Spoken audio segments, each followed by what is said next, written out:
Hey, we're going to do a quick review of the atoms and structures unit. So we're going to start off small. Protons, neutrons, and electrons. Those are the parts that make up an atom.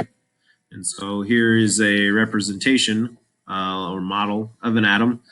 This is not how they really look, but it gives us an idea, something to picture in our brain while we're talking about them.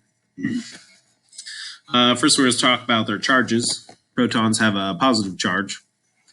Neutrons, they're neutral, or they have zero charge, no charge. And then electrons have a negative charge. So protons positive, neutrons neutral, electrons negative.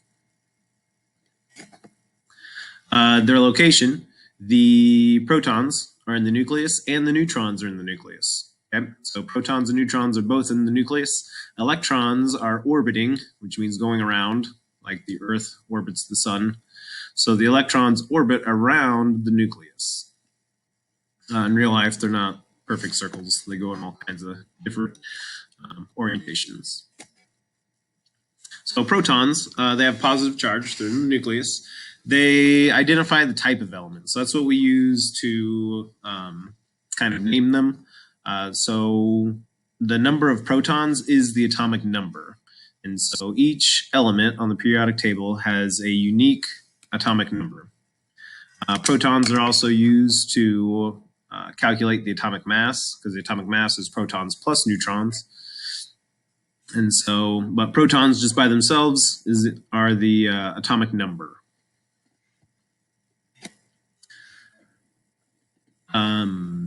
The atomic number is always a whole number. It's not a decimal on the periodic table. It's always a whole number.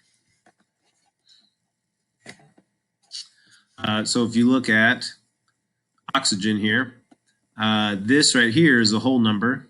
This down here is not a whole number. So this has to be the atomic number. So that means oxygen has 8 protons. 8 protons, because that's the whole number. Neutrons, they're neutral. They don't have a charge. They're located in the nucleus, and they're with the protons. Their job is they hold the protons together. So opposites attract and likes repel. So it's just like magnets. If you have a north and a south, they want to stick together. If you have two norths, they repel each other. Well, it's the same thing with positive and negatives. And so if you have two positives next to each other, they don't want to be next to each other and they push each other apart. And so the neutrons hold them together with the strong nuclear force, but you guys don't need to know that. Just neutrons, their job is to hold the protons together, because the protons repel each other because they're all positive charges. So the neutrons holds them all together in the nucleus. And so that's what the atomic mass is the neutrons and protons together. So if you add protons and neutrons together, you get the atomic mass. So the atomic mass, it's all the particles in the middle. Okay, so it's all those circles in the middle. And it's an average of the particles in the nucleus of the elements. So because it's an average, that's where the decimal point comes from. When you add them all up, divide by how many there are, that's the mean average. A lot of times you'll end up with a decimal. And so that's why on the periodic table, a lot of them will have this decimal out here. And so beryllium, most beryllium atoms have an atomic mass of 9, but some of them have an atomic mass of 10. And so on average, they have 9.0122. And so you can't have part of a neutron. So if you look at one individual atom, its atomic mass will be a whole number. But this is an average, which is why it's a decimal place. So if you take all the beryllium atoms and then you count their atomic mass, and then you can add them all up and divide by how many there are, this is the average atomic mass. So that's why it has the decimal. So how many neutrons are in an average boron atom? Well, atomic mass is protons plus neutrons. And so that's the atomic number plus neutrons. So if I look at boron, the atomic mass is 10.8. Okay? So that means on average, the atomic mass of an average boron atom is going to be 11. okay, because I'm rounding it up. 5 and above, give it a shove. So I'm shoving it up to 11. Okay, so the atomic mass is, for most, the average boron atom is going to be 11. And so if I just want to find the number of neutrons, I just subtract the protons, because the atomic mass is protons plus neutrons, both of them. So if I have 11 of those circles in the middle, and then I subtract the protons, I'm left with just neutrons. And so if I take 11 minus 5, then I know that there should be 6 neutrons in the average boron atom. Some of them only have 5 neutrons, but most of them have 6. So electrons, they have negative charge. They're outside the nucleus. They're usually the same number as protons. And they're the reasons that atoms bond together. So atoms can stick together, bonding to form different molecules and compounds. All the elements are arranged on the periodic table. And so this is just an example. There can be a ton of information on there. Or there maybe, it depends on what periodic table you have. They may not put so much information. These are organized by atomic number. Like hydrogen's number 1, helium's number 2. So it's just like a book. You read from left to right, one row at a time. And so hydrogen's number 1, helium's number 2, lithium's 3, 4, you keep going, 5, 6, 7. Okay, so you read from left to right, and then you read one line at a time, and that's how the order they go in. When we split them up this way by atomic number, and the reason why they have these big gaps is because we put them in groups. Groups are the columns, which are the vertical ones. So like this is group 1, this is group 2, this is group 3, this is group 4. Okay, it goes all the way out to 18. This periodic table is a little cut off over there. Okay, but groups, they have similar properties. Okay, so all the elements in group 1 have similar properties. Like they react with oxygen or water really well. Okay, so hydrogen reacts with water because it's part of it. So it reacts with oxygen and makes water. Lithium is very reactive. Sodium, when you put it in water, it kind of catches on fire. Potassium, when you put it in water, it explodes.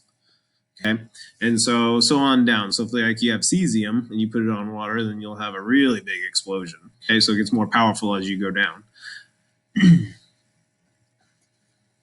So each group, they have similar properties. Just like sometimes your bones are made out of calcium, but sometimes if you get strontium, your body will use that to make your bones. But the bad thing is strontium is radioactive, and so sometimes you'll get that in your bones, which is not good.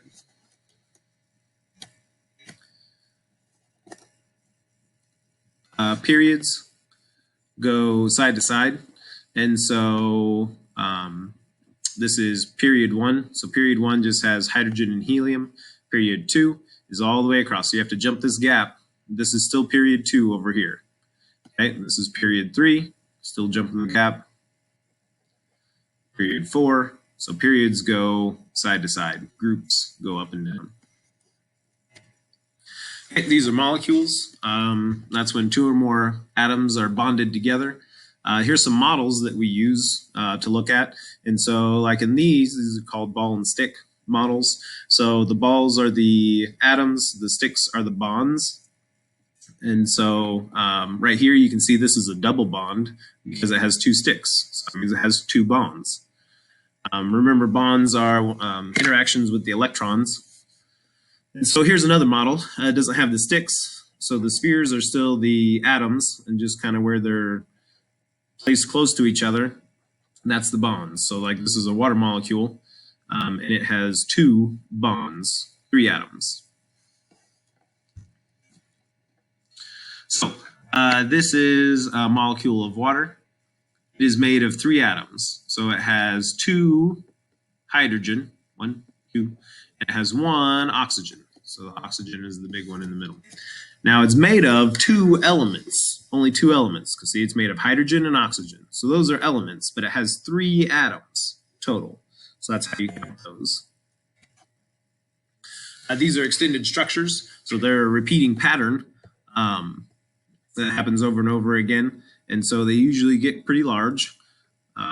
So this is graphite that's like used in your pencil. Each of these sheets, whenever you drag your graphite in your pencil across the paper, these little sheets flake off, and that's the gray part that's left over.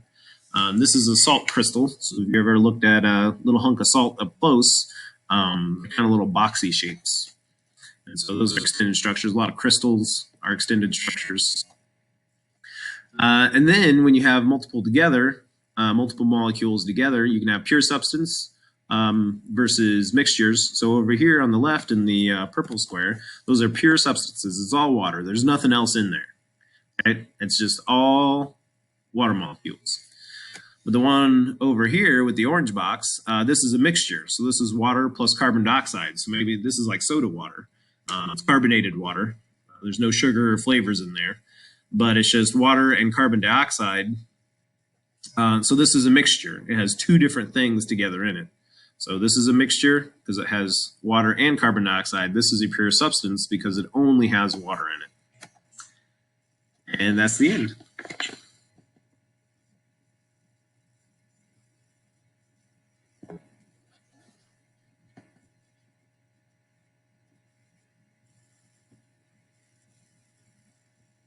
I don't know how to stop the recording. Oh, there it is.